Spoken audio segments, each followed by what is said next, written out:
ही सागर मेथीची भाजी बघा. ओल्या नारळाचा गोडवा असलेली ही भाजी चवीला तर सुरेख लागतेच, पण झटपट तयारही होते. नमस्कार, मी श्रद्धा. स्वागत करते तुम्हा सर्वांचं श्रद्धाज रेसिपीजमध्ये. त्यासाठी ना या बाजारातून मी सागर मेथीच्या अशा जुड्या आणल्या आहेत. हे बघा, अशी असते ही जुडी. आता या जुड्या आपण स्वच्छ करून घेऊया. आणलेल्या भाजीपैकी ही एक जुडी घ्यायची.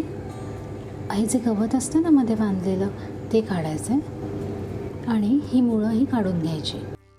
मी इथे कात्रीचा वापर केला आहे, पण आपल्याला जसं सोयीस्कर पडेल म्हणजे सुरीने किंवा वेळीवर तसं करा.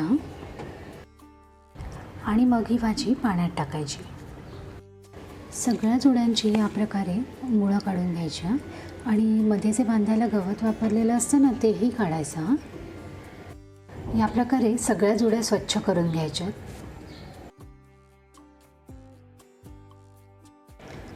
ही भाजी धुणं फार महत्त्वाचं आहे, कारण या भाजीला भरपूर प्रमाणात वाळू असते. त्यासाठी ना ही भाजी अशी पाण्यात घालून घ्यायची, अलगद वर खाली करायची. असं केल्यामुळे काय होतं ना, भाजीला लागलेली जी वाळू असते ना ती खाली तळाशी जाऊन बसते आणि मग ही भाजी वरच्या वर अलगद वेळून घ्यायची. हीच प्रोसेस 3-4 वेळा करायची म्हणजे मग भाजी जेव्हा आपण खातो ना तेव्हा अजिबात कचकच लागत नाही. ही भाजी धुतलेलं पाणी मी नेहमीच झाडांना घालते. आता बघा, ही भाजी स्वच्छ धुवून वेळून झालेली आहे. आता हिला चिरून घेऊया. या प्रकारे भाजी चिरून घेतली. ही भाजी आपण फक्त कांदा मिरचीवरही करू शकतो, पण आज मी इथे बटाट्याच्या काचऱ्या घालून ही भाजी करणार आहे.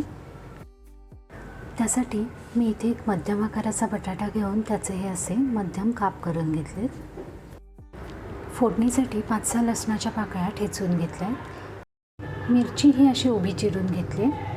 बारीक चिरलेला कांदा आहे आणि खवलेला ओला नारळ. फोडणी करूया. फोडणीसाठी इथे कढईमध्ये मी पळीवर तेल गरम करून घेतलं. त्यामध्ये ही ठेचलेली लसूण आणि मिरचीचे काप घालूया. हिंग घालायचं आहे. हिंग मात्र आठवणीने घाला. असं सगळं छान मिक्स करून घ्यायचं आहे. आता लगेचच यामध्ये बारीक चिरलेला कांदा घालायचा आहे. या भाजीला ना थोडासा कांदा जास्त घालायचा, त्याने चव फार सुरेख येते. पुन्हा सगळं छान मिक्स करून घ्यायचं. मध्यम आचेवर कांदा सतत हलवत हलवत छान गुलाबी रंगावर परतून घ्यायचा आहे. आता बघा, कांदा छान मऊ झाला आहे आणि हलकासा त्याचा रंगही पालटला आहे.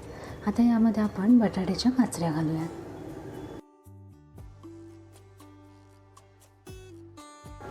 या बटाट्याच्या काचऱ्याही कांद्यासोबत छान परतून घ्यायच्या. चिरलेली भाजी घालण्यापूर्वी आपण बटाटा बऱ्यापैकी शिजवून घेणार आहोत, कारण मेथीची भाजी ही लगेच शिजते आणि बटाट्याला त्या मानाने शिजायला वेळ लागतो. आता चवीप्रमाणे मीठ घालायचं आहे.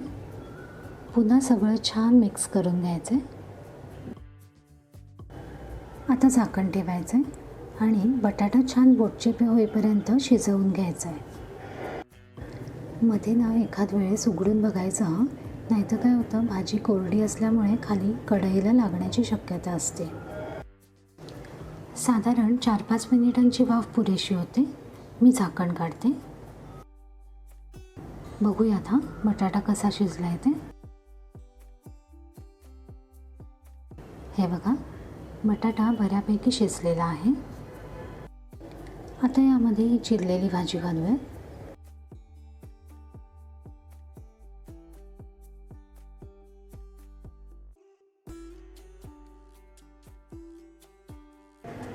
सगळी भाजी छान एकसारखी मिक्स करून घ्यायची. अगदी हलक्या हाताने भाजी खालीवर करत छान मिक्स करून घ्यायची. आपण परतून घेतलेल्या बटाट्याच्या काचऱ्या भाजीमध्ये छान मिक्स व्हायला हव्यात. या भाजीमध्ये ना आपण हळदही घालू शकतो, पण पालेभाजीला स्वतःचा असा नैसर्गिक हिरवा रंग असतो, त्यामुळे मी सहसा हळद नाही घालत. पण आपल्याला आवडत असेल तर घातली तरी काहीच हरकत नाही. पण एक गोष्ट मात्र लक्षात ठेवा, या भाजीवर अजिबात झाकण नाही ठेवायचे. झाकण ठेवल्यामुळे काय होतं ना, भाजीचा रंग तर पालटतोच, पण भाजी कडवटही लागू शकते. ही भाजी शिजायला फार वेळ लागत नाही. अगदी 2-3 मिनिटातच भाजी छान तयार होते. त्यामुळे हलक्या हाताने सतत हलवत हलवत भाजी छान शिजवून घ्यायची. आता बघा, भाजीला थोडंसं पाणी सुटलं आहे. आता काय करायचं ना, गॅस थोडासा मध्यम करायचा आणि पुन्हा सतत हलवत हलवत भाजी मिनिटभर फक्त परतून घ्यायची. खवलेला नारळ घालायचा आहे. पुन्हा हलक्या हाताने सगळं छान मिक्स करून घ्यायचं आहे.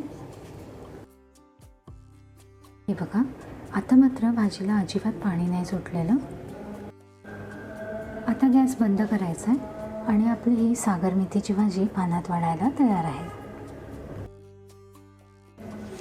गरमागरम फुलका असो किंवा मग गोड वरण भात, त्यावर साजूक तुपाची धार आणि ही भाजी फार सुरेख लागतं.